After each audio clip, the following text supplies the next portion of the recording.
רב, אני רוצה שזה יהיה אצלך. מה זה? הדרכון של סבא. הדרכון של סבא? כן. וואי. אני רוצה שיהיה אצלך. מתי שאני מבקש להחזיר לי אותו, אבל בינתיים אצלך. אני אשמור על זה? כן. איך אני אשמור על דבר כזה? זה מפחיד. בלי אחריות, שוי מכינו. אבל אני אשמור על זה. אני רוצה להראות לך משהו. לא, זה דרכון של סבא ישראל, רבי ישראל בורודסה. איזה יופי. מה אמר סבא ב-94? כמה הוא אמר. יפה. שיבוא ילד והוציא את רבנו מרבי נחמן מקיבוץ ורבנו ירושלים לעמדו בכל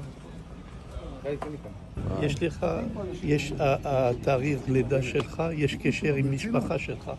אבא שלך, אמא שלך, תראה את המספר של הדרכון. נכון, 552. כן. למה יהודה בן דליה וגואל. כן. 552. פעם אחד נסעתי לאומן, היה רוסי שהוא היה נגדי כמעט, הוא אמר לי, דרכון שלך, דרכון שלך.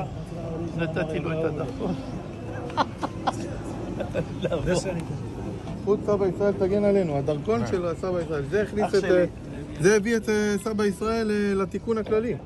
בזכות זה הוא הביא את הגאולה, את האיחוד שלו עם רבנו. רצון שהזכות של סבא ישראל תגן עלינו, רבי ישראל בורודסה. תגן עלינו ישועות וניסים ונפלאות.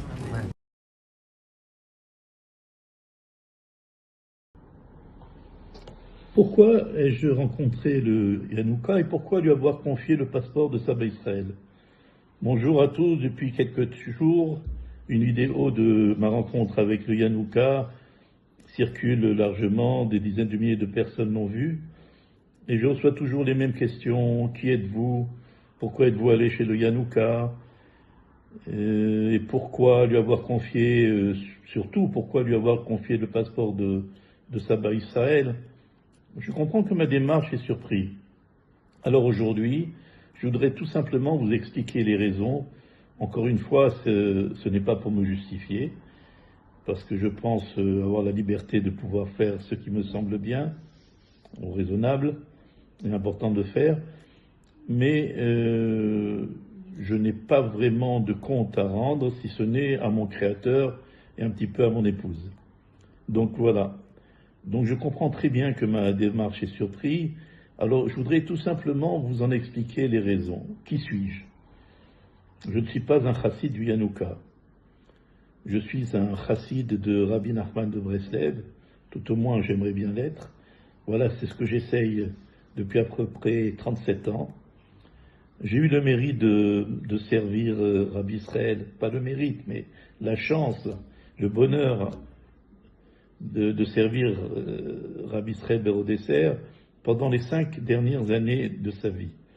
Après le décès de mon fils Jérémie David, j'ai eu la chance de rencontrer Saba Israël après l'avoir enterré à Tzfat, après les 7 jours.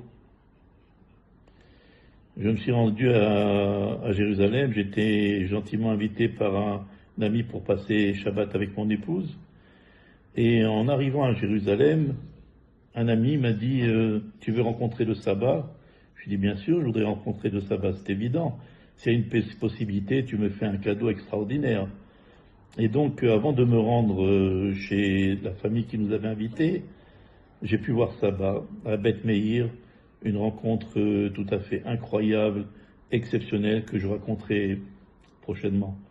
Et donc, Sabah nous a redonné de la force pour avancer, à moi particulièrement, également à mon épouse.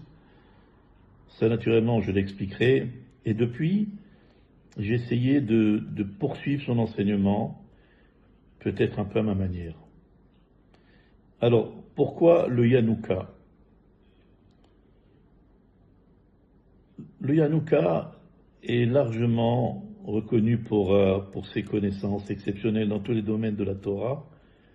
Il est également pianiste, auteur, compositeur, interprète, mais il apporte beaucoup de réconfort à beaucoup de personnes.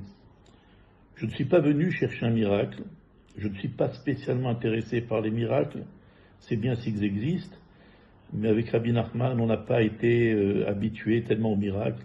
Il y en avait beaucoup avec le Baal Shem Tov, C'est possible qu'il y en ait d'autres, que ça se passe aujourd'hui avec certaines personnes. Ce n'est pas ça qui m'interpelle le plus.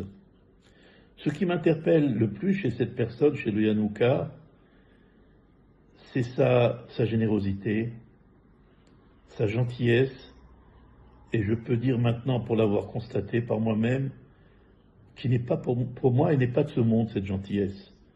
Je l'ai vu à plusieurs reprises, je suis assis en retrait, j'ai observé. Comment peut-on accorder autant de temps à des gens, alors qu'on est un père de famille, alors qu'on a des avréchim, comment apporter autant de réconfort, autant de soutien à des gens? Je vois vraiment que c'est une gentillesse que j'ai pu découvrir et qui pour moi n'est pas de ce monde. C'est ce qui m'a beaucoup interpellé. Donc j'ai beaucoup d'affection pour cet homme-là, qui a l'âge de mon fils, et vraiment, je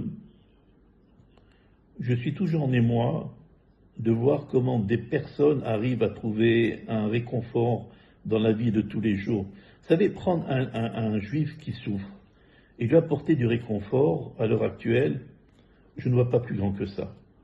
Je ne suis pas impressionné ni par les connaissances au Torah, ni par les miracles, mais faire du bien à quelqu'un, je le vois. Je le vois également par ces associations qui sont extraordinaires aujourd'hui d'aide.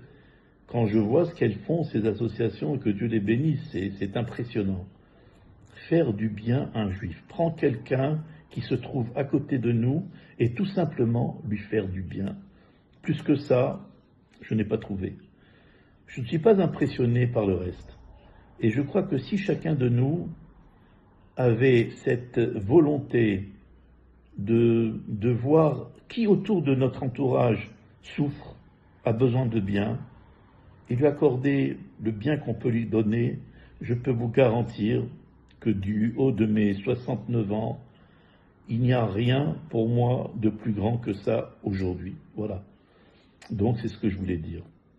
Alors maintenant, pourquoi lui avoir confier le passeport de Saba Israël? Après le départ de Saba Israël, ce passeport m'a été confié par Safi Tzipora, et à ma demande, je lui ai demandé, parce qu'après qu'il ait quitté ce monde, je voudrais avoir quelque chose lui appartenant. On a remis certaines choses, et des Chaverim m'ont pris ou acheté le Streimel à la famille, d'autres une tunique de Shabbat, etc. Peut-être un talit. Moi, ce qui restait, ce que j'ai demandé, c'est le passeport de Saba. Donc il m'a été remis très très gentiment. Voilà. Donc pour moi, il représente plus qu'un document administratif. Au fil des années, il a pris, à mes yeux, une valeur spirituelle très particulière. Je n'ai pas fait ça pour faire cadeau de passeport de Saba ou Yanouka. Je ne lui ai pas fait un cadeau. J'aurais pu le faire. Ce passeport, il m'a été remis, il est en ma possession, il n'y a pas du tout de problème anarchique. Mais parce que je pensais que ce dépôt pouvait être, selon ma conviction, une forme de protection pour le Yanouka. Alors, une forme de protection, pourquoi? Le Yanouka a subi énormément d'affronts, énormément de menaces, énormément de méchanceté contre lui. Et le plus regrettable, malheureusement, ça a été avec des chassidim de notre obédience, et ça m'a touché énormément, et ça m'a fait énormément de mal. Mais on ne va pas rentrer dans cette polémique dont il faut vraiment se sauver. Donc, je ne lui ai pas fait cadeau. J'aurais voulu qu'il soit une protection pour lui. Cette vidéo a suscité beaucoup de réactions. Beaucoup ont interprété mon geste sans le connaître également, l'explication. Donc je veux expliquer, je ne cherche à convaincre personne. Je raconte tout simplement ce que j'ai vécu. Voilà, merci de m'avoir écouté. Et dans les prochaines vidéos, je reviendrai sur l'histoire de Saba Israël, sur ce passeport, sur la rencontre avec le Yanouka, et les raisons profondes qui ont mené à ces démarches. Je ne demande à personne à penser comme moi. Je demande tout simplement que chacun écoute ce témoignage pas pour me justifier, pas pour rendre des comptes, mais pour simplement donner une explication aux gens qui se posent certaines questions. Voilà, à bientôt.